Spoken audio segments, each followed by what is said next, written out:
Selamat berjumpa kembali dalam Renan Audio Sahabat Perjalanan. Hari ini adalah hari Sabtu 12 Juli 2025. Tema renungan saat teduh kita dengan judul Pujian Hanya Bagi Allah. Firman Tuhan terambil dalam 2 Korintus 5 ayat 11 sampai dengan ke-12. Kami tahu apa artinya takut akan Tuhan. Karena itu kami berusaha meyakinkan orang. Bagi Allah hati kami nyata dengan terang dan aku berharap. Aku harap hati kami nyata juga demikian bagi pertimbangan kamu. Dengan ini, kami tidak berusaha memuji-muji diri kami sekali lagi kepada kamu, tetapi kamu mau memberi kesempatan kepada kami mau memberi kesempatan kepada kamu untuk memegahkan kami, supaya kamu dapat menghadapi orang-orang yang bermegah karena hal-hal lahiriah dan bukan batinia. Mari kita berdoa. Bapa yang di dalam surga, kami ingin belajar memahami tentang makna pujian dan bagaimana pujian itu bisa berjalan dengan baik. Dalam nama Tuhan Yesus kami berdoa. Amin. Shalom sahabat seperjalanan yang dikasihi Tuhan, di dalam pola asuh dalam keluarga ada dua ekstrim.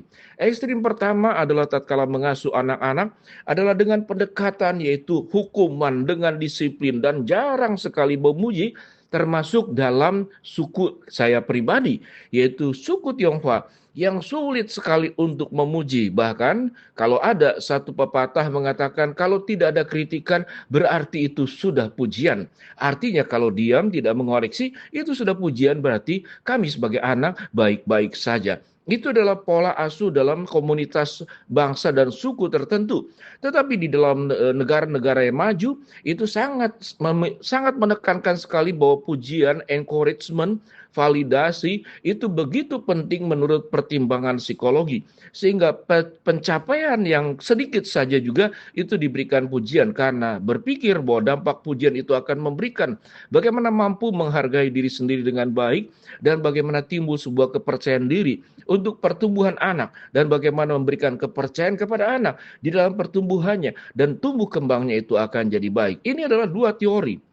Dua teori, yang satu adalah teori dalam perkembangan dunia keilmuan pendidikan, dan yang satu adalah budaya yang lama sudah dipakai. Lalu bagaimana kita berbicara tentang sudut terang firman Tuhan? Apakah boleh memuji atau tidak? Sebelum kita berbicara tentang pujian bagi Allah, di dalam ayat 11 dan 12 cukup menarik.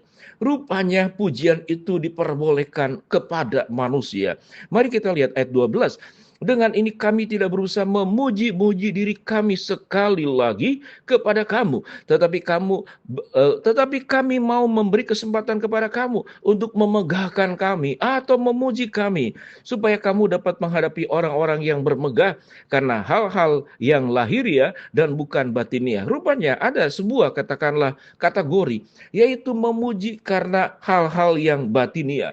Artinya pujian kalau kita hidup benar di hadapan Allah, hidup kemudian jujur di hadapan Allah, hidup sesuai dengan kehendak Allah, biarlah bermegah dan memberikan encouragement, pujian, kemudian bahwa kita sudah hidup bersama dengan Tuhan dengan baik. Tetapi jangan kemudian pujian yang sifatnya itu lahiriah. Misalkan pujian mungkin karena pencapaian atau perbuatan buruk yang dipuji. Waduh, luar biasa. Korupsinya adalah yang terbesar. Lalu ada peringkat-peringkat itu adalah yang terburuk. Kalau kita berbicara tentang pujian, sesuatu sesungguhnya adalah bukan memuji tentang setiap kita masing-masing. Suatu kita diciptakan menurut gambar dan rupa Allah, maka kita perlu memuji bahwa kamu indah, kamu cantik, kamu hebat, kamu bisa mencapai sesuatu. Tentu dengan perlu ada kalimat tambahan, yaitu bahwa semuanya karena anugerah Tuhan. Tanpa Tuhan kami tidak bisa apa-apa, dan tanpa Tuhan kami pun bukan siapa-siapa. Itu adalah prinsip di dalam pujian kepada manusia. Tentu kalau kita berbalik tentang kritikan, kritikan sesungguhnya bisa banyak mengandung dosa. Karena kritikan itu seringkali unsurnya menghakimi. Kritikan seringkali unsurnya saya lebih baik dari kamu. Apakah perlu kritik? Kritik sesuatu yang membangun tentu adalah diperintahkan oleh Allah.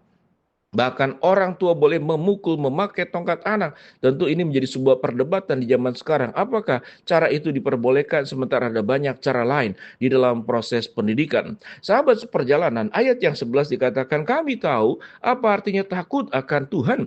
Karena itu kami berusaha meyakinkan orang bahwa bagi Allah hati kami nyata dengan terang, dan aku harap hati kami nyata juga demikian pertimbangan kamu. Seluruh pujian pada prinsipnya pada ayat yang ke-11 agar hidup kita itu hidup dengan hati yang terang, hati yang bersih, hati yang jernih. Jadi pujian harus memberikan dampak bagaimana hidup kita itu semakin dekat dengan Tuhan, bagaimana hidup kita dan hati kita semakin bersih, bagaimana pikiran kita memiliki pikiran-pikiran Kristus. Pujian adalah sesuatu yang kalau kemudian diikuti dengan niatan buruk, punya niat buruk, kalau ada kepentingan memuji-muji, tidak ada kepentingan kemudian melupakan atau kemudian membicarakan di belakang. Kita melihat bahwa kompleksitas tentang pujian memang bisa banyak menjadi perdebatan yang panjang. Namun sewaktu kita melihat di dalam 2 Korintus pasal 5, 11 ayat 12, sesungguhnya dua ayat ini cukup memberikan panduan kepada kita. Kita memuji demi Allah. Waktu kita menyampaikan pujian kepada manusia, pada akhirnya juga itulah pujian kepada Allah. Seseorang yang kemudian berjuang mencari uang dan menjadi kaya, dan kemudian caranya juga cara yang baik, cara yang benar, kita bisa memberikan validasi. Kita bisa memberikan pujian luar biasa tatkala orang bagaimana berjuang menjadi kaya dengan cara-cara buruk dan cara-cara kotor. Engkau menjalankan semuanya dengan cara bersih dan engkau bisa berhasil di hadapan Allah. Ini adalah sesuatu yang luar biasa. Pujian pun sama. Sewaktu anak-anak sekolah punya nilai yang bagus, maka pujian yang pertama adalah aku bersyukur sebagai orang tua. Walaupun nilaimu cuma 7 atau 7,5, namun engkau sudah di dalam kejujuran, tidak mencontek, tidak kemudian berlaku menipu. Tetapi kalau pujiannya itu sudah mencontek, sudah tahu itu salah, lalu kita puji, maka ini menjadi pujian yang keliru. Kompleksitas tentang pujian sesungguhnya menjadi perdebatan panjang. Namun kita bisa melihat panduan dalam 2 Korintus 5 ayat 11 sampai 12. Mari kita belajar saling memuji di antara anggota keluarga, bahwa Tuhan pun menerima kita. Karena unsur pujian sesuai dengan firman Allah adalah penerimaan yang tanpa syarat, adalah untuk bentuk kasih, adalah bentuk untuk saling menghargai, adalah bentuk untuk saling menghormati, dan adalah bentuk untuk saling menguatkan. Pujian kalau dengan motivasi yang baik, kemudian diharapkan dampaknya juga baik, pujian karena perbuatan-perbuatan baik dan benar, itu dilakukan, sesungguhnya itu adalah kemuliaan hanya buat Tuhan. Dan sikap kita kepada keburukan, kepada kesalahan, maka yang kita juga sudah melihat di dalam Alkitab, jangan terjerumus kepada menghakimi, dan jangan terjerumus kepada menolak orangnya. Kita boleh menolak dosanya, tetapi kita tidak boleh menolak orangnya, karena firman Tuhan sudah mengajar, menerima kita, mengasihi kita, menjadikan kita sebagai pribadi yang dulunya tersesat, namun Tuhan kembalikan ke dalam kawanan domba Allah yang dipelihara dan dijaga oleh Allah. Kalau kita melihat pada akhirnya seluruh pujian itu hanya bagi Allah. Kalau kita berhasil, kalau kita maju, kalau kita bisa melewati masa-masa sulit, itu kekuatan dari Allah. Kalau kita bisa dapat pencapaian tertentu, tetaplah rendah hati, karena segala sesuatunya itu bersumber dari Allah. Sehingga prinsipnya, soli Deo gloria, segala kemuliaan, segala pujian hanya bagi Allah. Mari kita hidup untuk saling memberikan encouragement, untuk saling memberikan peneguhan, untuk saling menghargai, untuk saling menikmati dan mensyukuri pencapaian-pencapaian dari orang lain di dalam terang kebenaran firman Allah, dan hindari kritikan-kritikan yang membuat kita jatuh dalam dosa, dosa menghakimi, dosa menjadi lebih baik, lebih banyak mengoreksi orang lain punya kesalahan, dan kita tidak punya waktu mengoreksi kesalahan diri sendiri. Mari kita belajar seluruh pujian hanya bagi Allah. Kita berdoa. Bapa dalam surga, terima kasih buat kebenaran firman yang kami pelajari.